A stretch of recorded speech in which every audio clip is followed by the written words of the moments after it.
Hi students, I'm Dr. Jill Walsh. I spoke tonight with your parents and had a great conversation with them about all the awesome aspects of social media and digital technology. I'm actually a huge fan. In fact, I was telling them that I've started gaming because I think there's so many positive benefits to it. I do want to mention a couple of key points that I talked with them about that I just think will serve you really well as you spend more of your time in the digital space. I spend a lot of time with college students, and I know the skills that you need to manage technology well going forward when you don't have people pulling it away from you, keeping track of the time, all of that kind of stuff. So the first thing is just knowing that you are going to make mistakes. Some of you might have already made mistakes, and that is life. It is a lot of social interactions that you are doing digitally. Sometimes you're managing multiple interactions at the same time. There are going to be mistakes, and that is okay. The trick is making sure those mistakes aren't the big ones that are really hard to come back from. And the key thing I think to help you sort of help navigate your way through this is to think about impact versus intent. Sometimes we intend things to be funny or whatever and that kind of thing, and we just assume other people will see it that way. But sometimes our impact is more negative. Now we know that intuitively. We know that sometimes we send a meme and it's supposed to be funny and people get upset. But what I see often is people saying things like, I was just joking, relax, right? Or that kind of response. And really underestimating the impact of their words and the messages that they're sending. We know from the data that people across the board, regardless of their age, underestimate the impact of their words on other people. And that's true even if they themselves are the victim of mean words that are said at them. So the key thing there is to always understand that the impact that you have might not be the one you intended, but it still might be hurtful to people. So what do? Well, the first thing and the most important thing is to really just say you're sorry, right? To acknowledge what happened and to own it. So many times when you say, I was just kidding, just relax, it's a non-apology. So thinking about that as you move forward is really important. The second thing is about those tech breaks. Just knowing that it's really important to be mindful that you're gonna need breaks. Even the most awesome thing, even my favorite show on Netflix, my favorite Instagram things, I need to take breaks from them too. And it's about figuring out when you need those breaks and what the breaks look like. And maybe you can manage it on your own, but maybe you need some help.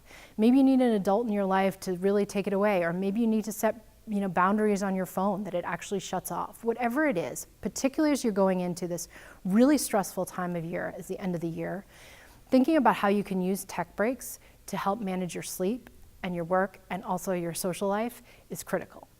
The last thing I wanted to mention is about this notion of using social media to tell things that are important to you. So I love social media. It's my favorite of all the digital platforms. And I spend a lot of time talking to kids that are doing amazing things on social media. But the kids that are using it the best are the ones who are using social media to tell things that matter to them.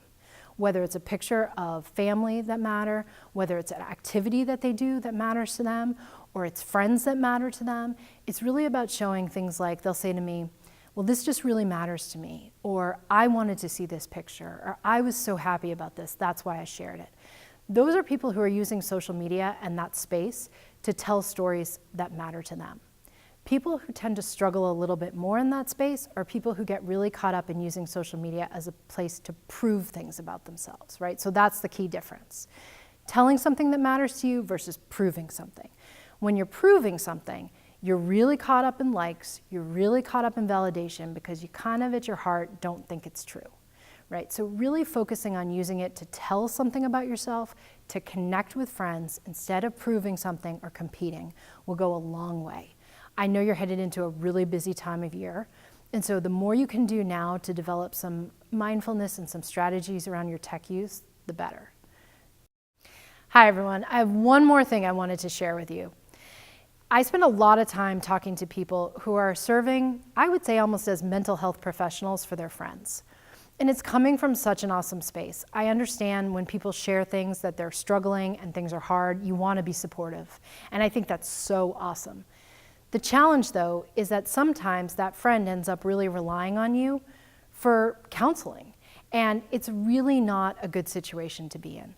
So understanding a couple things. First of all, understanding the difference between offering support to a friend and being a counselor, and knowing that you can be supportive while also directing them to the real people, the adults, who can actually be helpful to them.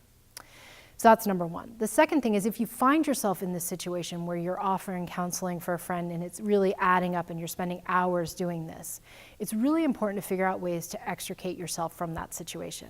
So when you're getting yourself out of it, it's not being mean, right? You're not abandoning your friend, because what you're gonna do is you're gonna set some boundaries for yourself. You're gonna say things like, I gotta step away from my phone, or I have to write a paper tonight, I can't be there. And you're gonna set that up, and then the other thing you're gonna do is you're gonna talk to a trusted adult, and you're gonna share what's going on so that the adults can help take this burden on, because this is far too big for you to manage alone, and it's really not safe for your friend. So although I know you think you're doing the right thing, it really isn't in the long run gonna be helpful. So the more you can do to help that, to think about that, and quite honestly, talk about it with each other, right? Think about what that would look like in your friend group. It would really be beneficial to all of you. Thanks.